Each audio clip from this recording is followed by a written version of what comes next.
Does it taste expensive?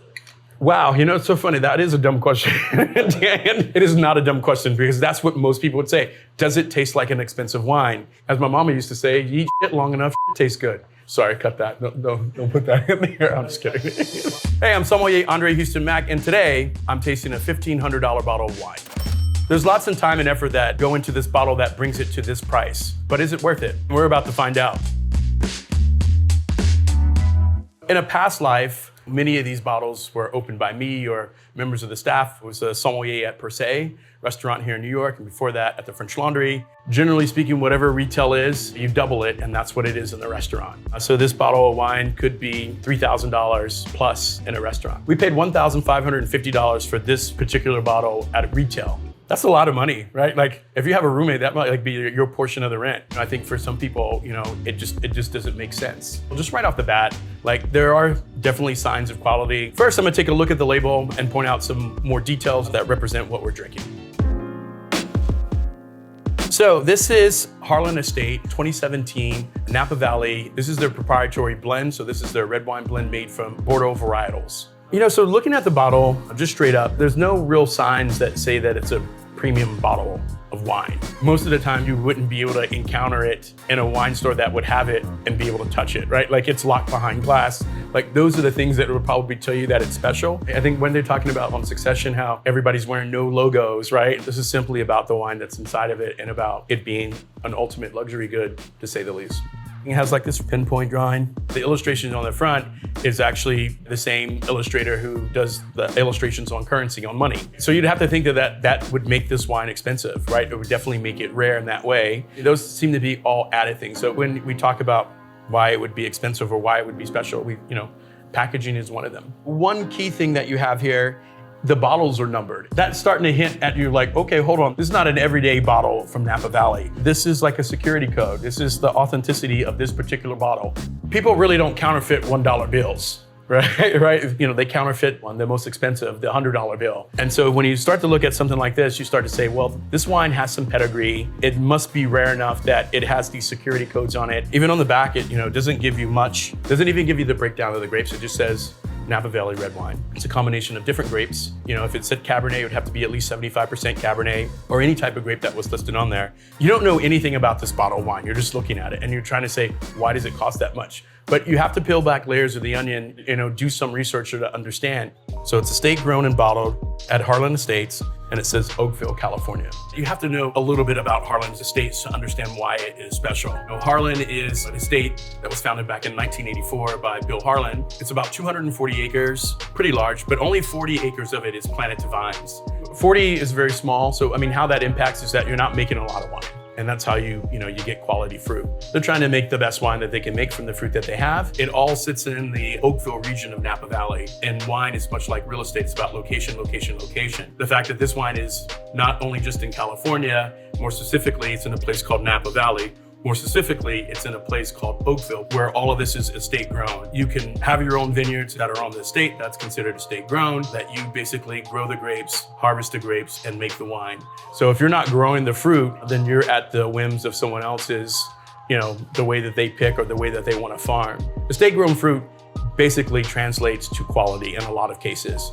All of the fruit is controlled by the chateau, by the winery. One hand gets to touch it, and that's a sign of quality. Napa Valley was discovered as being this great wine region for growing grapes here in America due to microclimate, soil. When it's a coveted place, prices for land are expensive. It could be $1 million per acre, and then it's somewhere between $35,000 to $45,000 an acre to farm. Generally, you don't make wine to what they call on the third or fourth leaf, and then it might spend 18 months to 24 months in oak. So you're looking at 5 or 6 years before you even produce any type of bottle for a consumer. That definitely has an impact on the price of the bottle. And we haven't even talked about the cost of oak barrels and all the other special things that different wineries do to produce great wine, but it definitely has an impact on the price. So the next thing I want to talk about on the bottle is the vintage, 2017. So a vintage is when the wine was harvested. According to California law, it doesn't have to be 100%, but lots of times it's 100%. In 2017, these grapes were harvested and made into wine. Generally speaking, you don't know when it was bottled. What's more important is when it was harvested. Older could be better to a certain extent, but in wine, generally speaking, great vintages command a certain price. We have great fruit that comes in, great growing conditions that allow for the wines to not only taste great, but also have longevity. Bad vintages have a lot to do with the weather patterns, where, maybe there's too much rain, there was a frost, there was hail. There were all these things that happen that could affect the vintage. And 2017 was a good vintage. I wouldn't say that it was a great vintage, but in great years, you can buy from everybody. In bad vintages, you still can continue to buy the blue chips because they consistently have always made great wine no matter what was happening. Something like Harlan Estate is considered a blue chip. They had this iconic status as being some of the best wines made in America. They made some of the greatest wine in 2017. What's interesting, as global warming is a real thing, growing conditions change. With the fires, becoming more prevalent in California, even in Oregon, it makes it really hard to have great vintages. Mother Nature is changing, and it's really hard to kind of make great vintages when there's a lot of stuff going on like that. All right, I think I'm ready to open it up and taste it. How about you guys?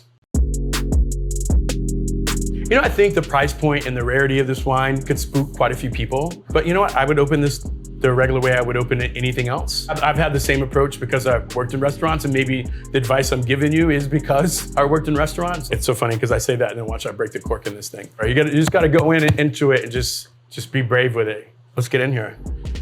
You don't need a really expensive opener, and I find something with a lever here tends to work best. So let's see, we get it in there. And you want to go slow, we're gonna pull up. All right, we got some there. Get our lever here. Keep going. This is normally where it breaks. I should probably stop talking to you guys. Last bit. At this point, I just kind of pull and twist. Yep. So pretty clean. We're gonna double check the vintage. Some of them don't have vintages on it, but check the markings on the cork. So it says Harlan Estate. It says 2017. 2017 matches the vintage that's on the front, and we might be good to go. It passed the first nose check. Normally, I'd open it and just kind of stick my nose over it. I would want to decant this wine. So I want this wine to breathe. So decanting it, aeration, what we're really talking about is introducing oxygen into the wine. And that kind of really helps slowly kind of break down some of the tannins. But also, I feel like it might have some sediment in it. And that's when, just like as the wine starts to age, pigment and particles kind of fall to the bottom of the wine. It's not harmful. It's just a better wine drinking experience if you don't have like these little sea monkeys floating around in your wine. So we'll go ahead and grab a decanter. And because this is not that old, I feel like what's best decanter here is something with a wide surface to area range. So if you look at like something like this, that almost has a disc, this is kind of perfect. So normally what I would do is use something as my base. This is not technically old school. So I'm gonna turn on the light on my phone. So I wanna take it. And once you start decanting, you don't want to stop, because you want to stop going back and forth and you're kind of like mixing up the sediment in the wine. We want to grab the decanter. I want to put my thumb on the side here. I don't want to rest glass to glass. That's how it chips. But basically what we want to do is we want to take the bottle of wine resting on my thumb, and I want to start pouring. And basically I'm illuminating just right after the neck. And I can see when the sediment starts to come in. When it starts to come, I want to pour slower and trap it in the shoulder of the neck. And my hand is getting really tired because this is an awkward pose and I don't want to drop this. All right. Smells great. Just kind of stir it a little bit here just to kind of introduce a little bit more air. Smells great. I don't smell any corkiness, any wet newspaper or cardboard or anything like that. But the true test would be to taste it. How should you drink a wine like this? I think where it matters is glassware. I think glassware is important. You want to have the thinnest possible lip to it if you can, but if you don't, you still want to have a wine glass, and I think you work your way back to the best option you have. And I've seen, riding on a bus, like in wine communities, going to one venue to the next and drinking it from the bottle. Like the idea of just being able to enjoy it, I think, is what it really comes down to. If you want to drink it out of a paper cup, then you drink it out of a paper cup. Lots of iron ore, red currant. This is actually really beautiful. On the nose, when you smell it, it doesn't smell like jammy or like over the top fruit, but it has this fruit element to it that's just like intriguing and alluring. But also when you taste it on the palate, it's not like that. You still get the same elements, but like it smells like it could be overwhelming and thick and luscious. It's not. It's really kind of really refined. You know, it's graphite, right? It reminds me of like shaving my pencil like in second grade. You know, a lot of that comes from the minerality in the soil. Wow, this is, this also smells faintly, you know, this like mint or eucalyptus. There's a herbaceousness to it that's not overwhelming. And I don't think that you have to try a lot of quality wine to know the difference. I think you taste it and you can automatically see the different levels of quality in it. You know, I think the biggest difference that jumps out to me is that like, it tastes like real wine. And I know that might even seem elitist and like feel like, well, what is real wine? You know, a lot of wines in a certain price point, definitely 15 and under, there's so much other things added to it that it doesn't taste like a real product. It's like different things added for color and flavoring and all those kind of things. This tastes real. You know, it tastes like real branches. It just has like this natural realness to it where the other thing feels like it's man-made in a way. When I talk about this wine being balanced, you know, what we're really talking about is there's not an element of it that sticks out like a sore thumb. It's not over alcoholic, it's not too ripe and fruity, there's not acid as alabama, it's not sharp in that way, it's not overly oaked. All of these things feel really complete and feel like they're working together, which to me produces, you know, what we talk about being a balanced wine. If we talk about like, you know, terroir, does it shine through in this wine? I believe that it does, right? It does have some of the hallmarks when you think about Oakville, when you're talking about iron ore, you can taste that in the wine. I think for a lot of people, the hump to get over is the price. They were like, well, nothing could taste that good. There's lots of different factors on why this wine costs so much. But the idea is being able to taste them for yourself and understanding that, you know, so would I say it's worth it? I would say yes, but I generally don't spend this kind of money on wine. Actually, I don't spend this kind of money on wine, actually. Does it taste like an expensive wine? I want to be very careful of the way that I answer that. Like, it does.